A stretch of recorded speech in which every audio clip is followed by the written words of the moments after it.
everybody, Tim W. Rago here, games, movies, and vlogs. How the hell is everybody? Now, for today's video, again, I'm sorry I haven't posted nothing in a while, but for this video here, I wanted to do another movie review because I came across a new movie that deserves to be talked about. So, now let's get on with it. Now, everybody loves kaiju movies, particularly the ones from the land of the rising sun, Japan. You got the big three. You got Godzilla, you got Mothra, and you got Gamera. But here in the US, finding a good monster movie it's a lot of fans consider it rare for some odd reason nowadays, because, I mean, yeah, you have the big ones that come out with some of the best creature films. And I say creature films because that's going to be talked about in another video. You have the big ones like Warner Brothers and Legendary because of Pacific Rim and the Monsterverse, and then you have Amblin Entertainment because of the Jurassic Park franchise. But also you have ones that are the independent companies, the ones that everybody considers bottom of the barrel, like The Asylum, and I'm not going to get into how much I love these guys, but at least like their films are watchable, because there are two companies that I'm going to be talking about here in this video that their films, and I'm warning you right now, the movie fans who know of these companies, be ready because I'm going to be talking about them like crazy here. There are some monster movies that are just god-awful. There's a lot that I refuse to watch, and I know that's weird coming from a monster fan here, but there's a lot of monster movies that I've been finding out that are coming out on DVD that oh no, you will not catch me watching them. I refuse to watch them. I see the trailer and I'm like, no way, that's not happening. I am watching this shit. And the two movie companies I'm going to be talking about is SRS Cinema and Wild Eye Releasing. Now, Wild Eye Releasing, their movies should be on YouTube. They should have a YouTube channel because their effects are, they have the budget of a potato salad, I swear to God. Oh my God, their movies are just so cringy. Oh God, you want to talk about a piece of shit? Yeah, I've had the unfortunate luck once of seeing one of their movies, and it was a pile of ass. Like, oh my God, it's like Wild Eye has that, like, they have, I am gonna say this, I know I just cut them down, but it's like they have potential, but get a damn budget, why don't you? Get some money to do your movies. Oh my God. But in all perfect honesty though, I would rather watch SRS Cinema than Wild Eye. Both SRS and Wild Eye come out with some very just pieces of shit movies, but the focus for this video is on SRS here, and SRS Cinema has come out with some of the worst shit you can imagine. You got House Shark, this shit, and Conga TNT. Oh God. I haven't seen this movie in its entirety, but one of my favorite YouTubers, Corrupt Nostalgia, did a review on this movie, and he showed clips out of that movie, and I refuse to watch it. I'm not even gonna get past this poster here, because this poster for Conga TNT looks badass, right? But the movie just no. Oh God, no. Oh no. Yeah, so, but there are some movies that SRS Cinema actually gives a shit about. Yeah, I know, it's weird for me to say that, but there's very few movies that SRS Cinema actually cares about. And the three movies I just mentioned are from here in the US. And Japan, apparently, when it comes to this group of monster movies here, actually cares. Like, you have good ones, like you got Raiga and Reigo. Now, well, those first two movies, yeah, in the Sea Monsters universe, you got God Raiga versus King Oga, but that movie's very debatable for those of you who have watched it. Yeah, that movie's something else. But at least SRS actually can give a shit about some of the movies that they have the rights to. And the reason why that I am talking about these two movies is because, well, SRS Cinema and Japan and everything, because the movie that I came across that deserves to be talked about here is Howl from Beyond the Fog. And apparently this movie was made in Japan in 2019, but it didn't get a release here in the US until this year. So I want to say it came out in 2019 as like the official release date, but I really don't know, to be honest with you. But I just saw this movie on Friday, which 2 days ago. So before I had to go to work, this movie's something else. Like this movie is one of the few that SRS actually cares about. That they actually have a good monster movie on their distribution, on their rights distribution list. Well, on their movie distribution list, sorry. I just want to say this right now. This is a really good movie. And all of this in this review it's all my opinion on this movie in particular. You can disagree with it or not, it doesn't really matter. If you disagree with it, please be respectful about it. But one thing before I actually talk about the plot and the effects, I can't believe this movie was funded on Kickstarter. So, Howl from Beyond the Fog is basically the Kung Fury of Japanese monster movies. Like, seriously, that's the best comparison I can actually make. But one thing that I do want to talk about is this monster has a name. It's Nebula, but they don't say it in the movie. They just say it on the back of the cover. Like, okay. And also, does anyone notice that Nebula bears a very striking resemblance to another movie monster? Look really close at it for a hot minute here, or a hot few seconds. Doesn't anyone notice that Nebula bears a striking resemblance to the giant behemoth from 1959? Does anyone notice that? No? Okay, moving on. So this movie is entirely done with puppets. Like, there's literally no actual humans in this movie at all. Like, literally, everything is done with minis and puppets, which is very interesting for a kaiju movie. I've never seen, I believe this is the only one where the only monster movie where they do this, or only Japanese monster movie, sorry, where it's done in this way. And I guess it's meant to do more visual storytelling, but it's really interesting that they did all puppet human cast. It's really weird. Well, not weird, but it works for the movie. I mean, it's supposed to be visual storytelling, so yeah. But it's so interesting that they did this movie in this style. And also, one thing I do want to mention here is the main character of this movie, the main human character of this movie. He looks like L from Death Note. I mean, seriously, just look at right here. The white long sleeve shirt and the hair. Doesn't that not look like L from Death Note? I mean, doesn't it? Anyone ever notice that either? Notice that too? No? Okay, once again, moving on. Now, the plot of this movie is very straightforward. The dude in the white shirt is, his name is Eiji, who I swear to God is a reference to Eiji Tsuburaya, who is the special effects master on the Godzilla movies from 1954 to 1975. So, he goes to 1909 Kyushu. Like, this movie takes place way back then. I've never seen a Japanese monster movie take place that far back. And he visits these relatives he never even knew about, and he meets this girl, Takiri, who is blind.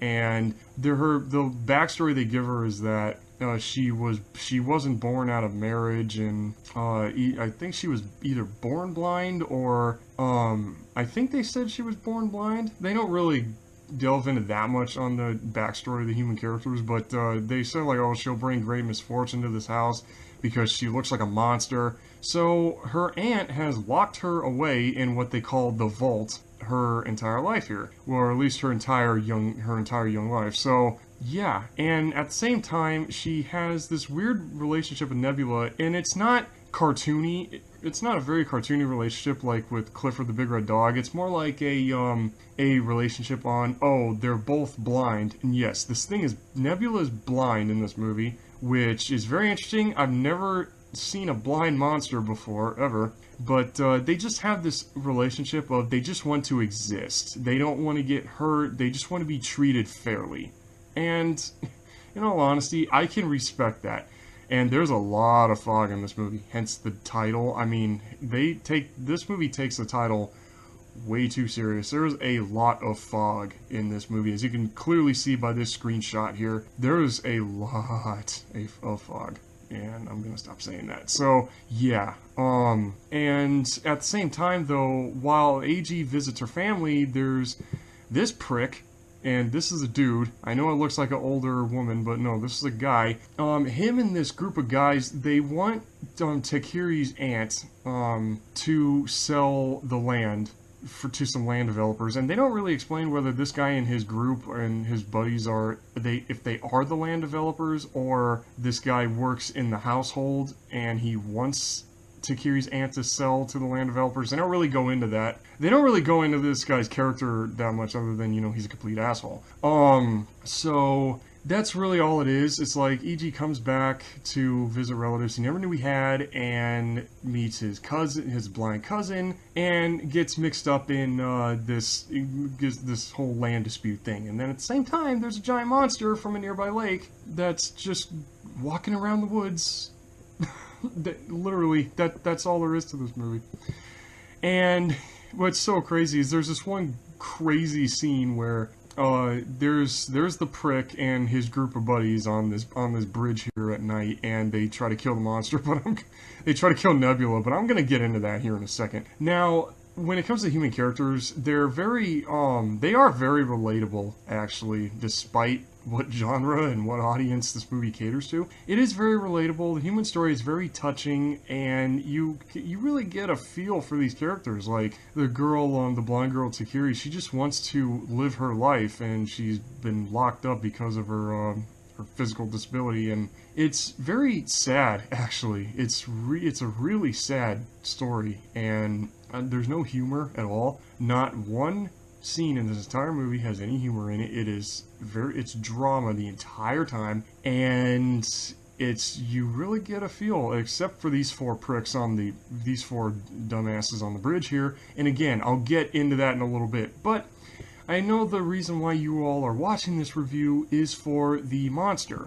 But and one last thing before I talk about Nebula, this movie has a very eerie atmosphere. It's a very eerie ghost story type atmosphere in this movie. Like, the cinematography is gorgeous, and the look and feel of this movie, it feels like a ghost story, and I think that's what they were trying to go for. But sorry, I got tongue-tied, but there's no way all the environmental shots are all miniature sets like this one here. There's no way that's a miniature set. They had to have gone to a real location, filmed it for like a couple minutes, and then left. They had to have. So yeah, I know I never talk about atmosphere that much, but this movie made the atmosphere very obvious. So yeah, now on to the main point of this review. And this here is the literal start of the movie. Literally, you just see like these two travelers walking across a bridge in the middle of fog, which can make you wonder, why would you be walking in that kind of weather when you literally can't even see, you can't even see past 2 feet in front of you. And then the monster just shows up, and I know I keep on saying the monster, it has a name. Nebula just shows up and destroys the bridge. Destroys the bridge and kills these two guys. Now, they don't ever go back to this. Literally, this happens at the very beginning of the movie, and that's it. Like, they don't ever go back to this scene, it never gets mentioned again, and it makes you think like, oh, the monster's the bad guy. Well, no, the bad guys are the greedy dudes that I mentioned a little bit ago. Oh, here we go. This is what I wanted to talk about. Now, they literally, apparently in the year 1909 in Japan, they never had guns. I mean, this is before World War II, so apparently, yeah, they didn't have actual weapons. So they tried to kill Nebula with fireworks. Literally, they tried to kill him by shooting fireworks at him. But of course, Nebula's a giant reptile, clearly, so none of that shit works. All it does is piss him off. And of course, since this is a Japanese monster movie, Nebula has to have an ability. Like how Godzilla has his atomic breath, Mothra has all her powers, and then Gamera shoots fire and some beam from his torso and all kinds of other mess. Nebula has an ability. So after the greedy pricks shoot fireworks at him, he inhales all the smoke and then shoots it back at him. Like, literally, wow, when I first saw that, I was not expecting that. I was not expecting this shot. Like, wow, really? Okay, but it's a Japanese monster movie. Of course, it has to have an ability, but it's done really well for all practical effects, quite literally. Now let's actually talk about this thing. Now, Nebula here, the puppet or suit. I think this is a suit. And the head is just controlled by like a wire or something like that. But the suit is gorgeous to look at. All of the heavy amount of detail. You can tell where most of the budget went on this movie. And I just love every second of every time Nebula shows up. And what's so weird is he has a lot of screen time. I was not expecting this much screen time in this movie for him. It's like they do the humans for I think like maybe 2 minutes and then monster. I mean, it's well, I guess Japan, no, they show off their monsters a lot more than the US does, but for the time and budget of this movie, they literally, well, not for the time, well, for the budget anyway, for the amount of Kickstarter budget this movie got, the fact that the Nebula has a lot of screen time is just, wow. That's honestly the best thing, actually the best thing about this movie. I mean, yeah, you have the touching human, you have the very, very touching human story, and I'm not being sarcastic about that, but everyone pays more attention to the monster, so, yeah. There's one great scene, and it's like the best scene out of this entire thing, and it's this one here, where Nebula just goes on he chases after one of the greedy guys, one of the greedy pricks, and he chases him to the town, and he goes on a Godzilla-esque, Godzilla-type rampage and just starts destroying shit. And it's like the makers of this movie knew, like, oh, it's a monster movie from Japan. It's like, oh, it's a monster movie from this country. Let's give the audience let's really give them what they want. So they just have Nebula just go around and destroy shit. And the whole scene goes on for, I think, like 3 minutes. I think it goes on for like 2.5 or 3 minutes total. So, and it's very well done. It's honestly very well done.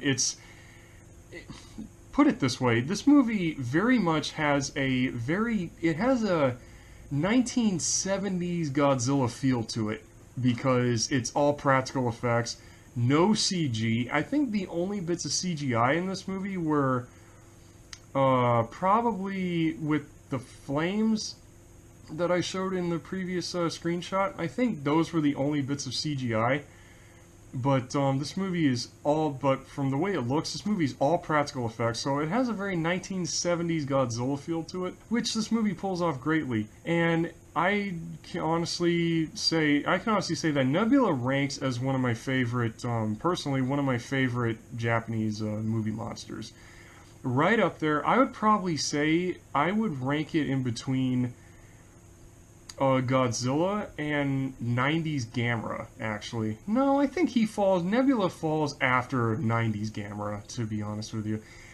And one thing that's really odd is this thing's roar, which, when you listen to it, it's a modified version, it's a modified foghorn noise, and the reason for that is there's a short story by one of the best science fiction authors ever, Ray Bradbury, called The Fog, and anybody who knows the monster movie, The Beast from 20,000 Fathoms, knows where that movie came from, the source material. But for those of you who don't know, the short story by Ray Bradbury is called The Foghorn, and it's about a dinosaur that hears the foghorn out in the distance, thinks it's another dinosaur, and then goes to the source of the sound, finds out it's only a lighthouse with the foghorn attached to it, and destroys the lighthouse because it gets pissed off. And that's where The Beast from 20,000 Fathoms came from. And they included the lighthouse, and the lighthouse scene in that movie is the literal length of the short story. Everything else is all Hollywood, but apparently that short story was a heavy influence on this movie, so hence the design of the monster, hence Nebula's design, because there's some old artwork of the Bradbury story that shows the monster the dinosaur kind of looks like this, actually. So Yeah, and the modified foghorn sound, it works with the movie. I know it sounds odd, but it Howl from Beyond the Fog and the fact that it's influenced by the Bradbury story, it works with this movie. So yeah, overall, I would say, is Howl from Beyond the Fog worth your time? Yes, it is, very much so. And I give this movie a 10 out of 10. Human story, very relatable. Monster action, best parts of the movie. Monster design, really amazing, and how the effect execution for the budget, actually really good. I honestly did not find a single effects con with this movie. Couldn't usually. I don't look for it. I just notice it. But in all honesty, I did not find there's not a single effects con in this entire thing. So with that said, I definitely rank Howl from Beyond the Fog. It's a 10 out of 10 for me. And for any of those who have not seen this movie, you can easily order it. I mean, my buddy in Illinois, he got it at Walmart for like $7, and then I had to order mine because it wasn't at my Walmart yet over here in Nevada. I special ordered mine brand new from the movie place I go to called Zia's. So yeah, it's apparently readily available. It's getting available here in the U.S. on regular DVD. So if you can get this movie, definitely get it. If you can find it on digital download, even, because I'm not surprised if it's on digital download by now. If you can find it there, any way you can watch this movie, definitely go ahead. In all honesty, definitely go ahead and watch it. So yeah, those are just my thoughts and opinions on this movie, and I hope you all enjoyed this review. So, thank you all so much. Please be sure to like, share, and subscribe, and watch to the very end of this video to see where to follow me on social media, because I have how my social media is spelled the right way that I put it, and I have to address that because I had an Instagram issue where somebody I used to think was my friend did this whole bullshit Instagram thing with me that was not one of the best things I've had to deal with, but I'm not going to go into that. So yeah, at the end I have all my social media written right, so you can easily find me and follow me and watch me. So yeah, I hope you all enjoyed this, and the next movie talk that I will be doing probably next week is I got a request from my buddy in Illinois on a dinosaur movie that I have not seen in a very long time, and I just watched it Thursday here this week. So yeah, this is Tim W. Rago, and I'm gonna say peace out, everybody, and see you all in whatever.